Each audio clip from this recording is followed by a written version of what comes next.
Centenares de subversivos del M-19 y de las FARC fueron retenidos en cárceles como La Picota en Bogotá, juzgados por polémicos consejos verbales de guerra y liberados posteriormente por una amnistía que el gobierno del presidente entrante Belisario Betancur concedió como gesto previo al inicio de los primeros diálogos de paz con las guerrillas de la época.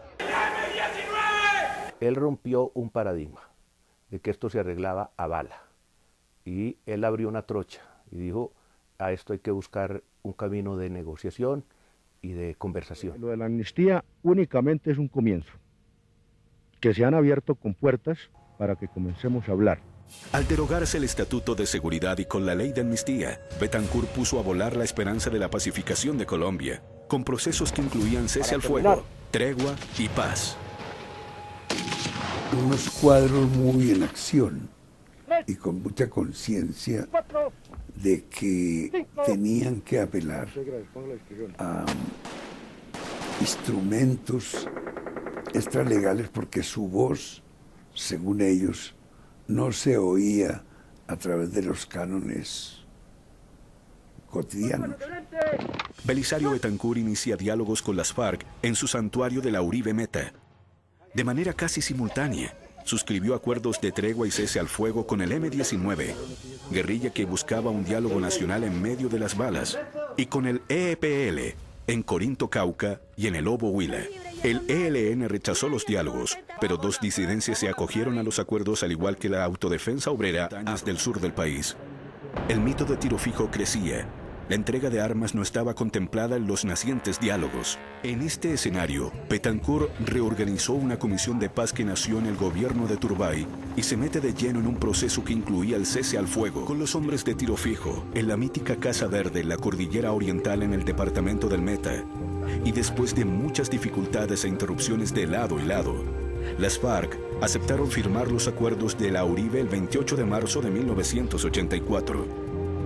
Estos precisaban que las guerrillas y el gobierno iniciarían por primera vez y 20 años después de su nacimiento una tregua y un cese al fuego bilateral a partir de mayo del mismo año. A través de la Comisión de Paz, en los acuerdos de la Uribe que contenían 11 puntos, el gobierno de Betancur se comprometió a promover la modernización de las instituciones, a fortalecer la democracia y a emprender el camino de las reformas políticas, sociales y económicas. También estableció las garantías para la actividad política y democrática de los integrantes de las FARC.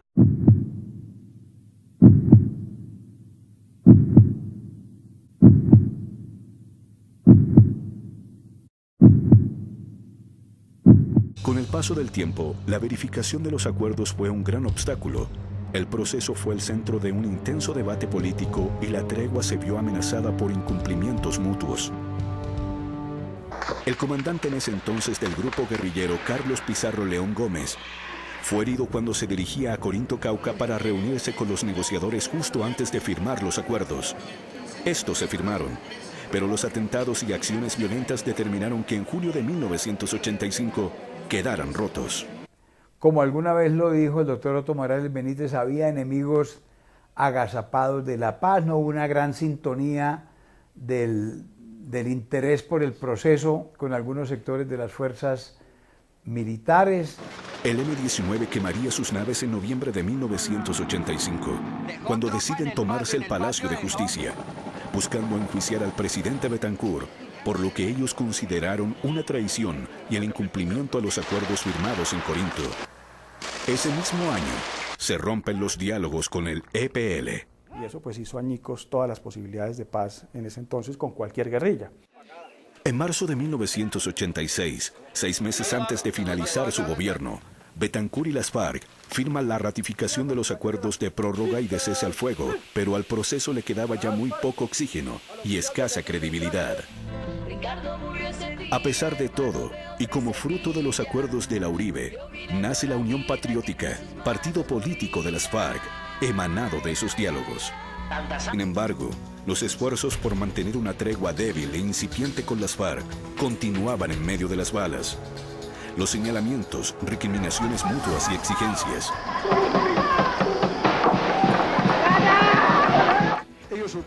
Barco pide treguas unilaterales a la guerrilla a través de lo que él denominó Iniciativas para la Paz.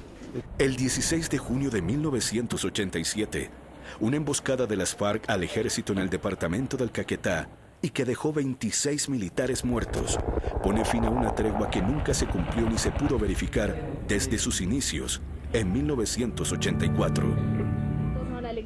3 meses después, nacería la coordinadora guerrillera Simón Bolívar. La primera conferencia de la coordinadora guerrillera Simón Bolívar a la nación colombiana.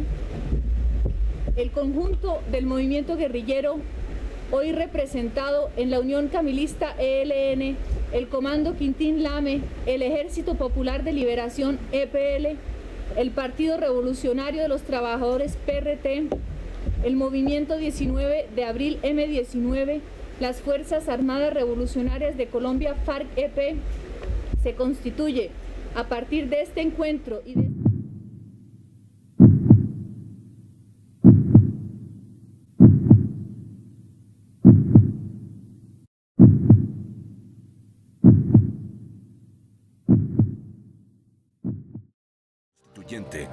agilizaron la desmovilización de este grupo guerrillero. Después de negociaciones y tras la firma de un indulto, el M entrega sus armas en Santo Domingo cuando llega a la presidencia de Colombia César Gaviria. El ataque al mítico santuario de las FARC, Casa Verde, ubicado en las montañas de la Cordillera Oriental,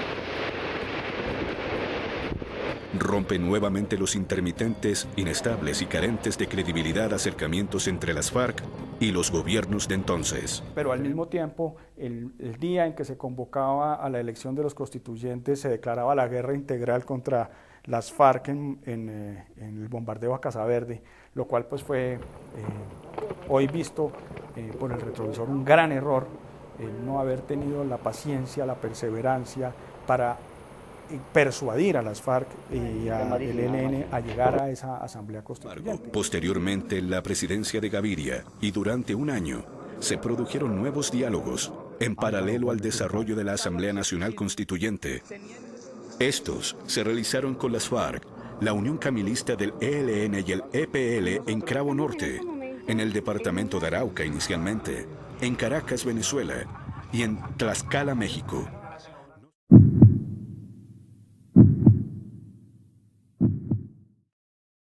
En los diálogos con la coordinadora guerrillera durante el proceso Gaviria, se acordó una agenda de 10 puntos.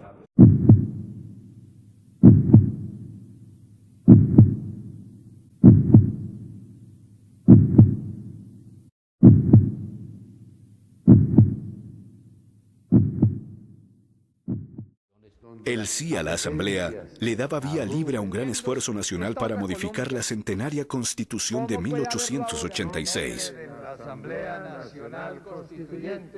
En 1991, una nueva carta política le dio a Colombia esperanzas para salir de la violencia que seguía galopante. El país ganó en institucionalidad, los derechos humanos y las garantías individuales de las minorías se fortalecieron. Frente al conflicto, sin embargo, no fue suficiente. Acabamos construyendo un país de ángeles en su digamos, estructura institucional, en la de la Carta del 91, pero para un país que iba a ver crecer sus demonios de una manera absolutamente insospechada. Eso fue lo que nos acabó pasando, que sellamos un pacto de paz incompleto, muy incompleto, que dejó a la violencia y a los irreductibles de la violencia por fuera. Durante el gobierno de Ernesto Samper, entre 1994 y 1998, el ELN dialogó con miembros de la sociedad civil en Maguncia, Alemania. De nuevo, a nada se llegó en esa oportunidad. El mundo entero posó su mirada en este nuevo proceso. Luego de años de frustraciones, millones de desplazados, narcotráfico, reclutamiento de menores, violaciones al derecho internacional humanitario, víctimas y dificultades múltiples en lo social, lo económico y lo político. En el Caguán, las prórrogas, el narcotráfico y los atropellos hacían ver que un nuevo fracaso en materia de paz se vislumbraba en el horizonte en medio de un show mediático de grandes proporciones. El proceso del Caguán se llevó a cabo en paralelo con la aprobación del Plan Colombia, auspiciado por Estados Unidos, en el que la lucha antisubversiva se mezclaba con la guerra frente a las drogas. El 20 de mayo de 1999, después de 4 meses de conversaciones, gobierno y FARC, llegaron a un acuerdo sobre una ambiciosa agenda de 10 puntos de discusión llamada Política de Paz para el Cambio. En la mesa se habló de derechos humanos y derecho internacional humanitario, análisis de la estructura económica y social, reforma política y del Estado, desarrollo alternativo y sustitución de cultivos, protección del medio ambiente, fortalecimiento de la justicia y lucha contra la corrupción, reforma agraria, desmonte del paramilitarismo, apoyo de la comunidad internacional al proceso de paz. 2 años después de haberse iniciado los diálogos, Pastrana y las FARC firmaron el Acuerdo de los Pozos en el que manifestaron su voluntad de continuar con el proceso de paz y de discutir el cese al fuego y de hostilidades. Fuera de la zona de distensión, el país debatía y criticaba el proceso que fue perdiendo apoyo ciudadano. Los manejos que las FARC le dieron a la zona de distensión, su actividad criminal y narcotraficante fuera de ella, el auge paramilitar y la laxitud del gobierno Pastrana, acabaron con un proceso de paz que terminó con sabor a frustración. Luego de innumerables muestras de falta de voluntad de las FARC y la improvisación del gobierno en las mesas de diálogo que se celebraron durante 3 años. Atrás quedaron los acuerdos de San Francisco de la Sombra, Caquetania y el de los Pozos, como compromisos no cumplidos para recomponer el proceso. El secuestro de un vuelo comercial en el que viajaba Eduardo Heshem, presidente de la Comisión de Paz del Congreso, le puso punto final a la historia del Caguán. Fíjese, íbamos a firmar el cese al fuego y hostilidades. Ya estaba listo. ¿Y con quién lo habíamos estudiado? Con los militares.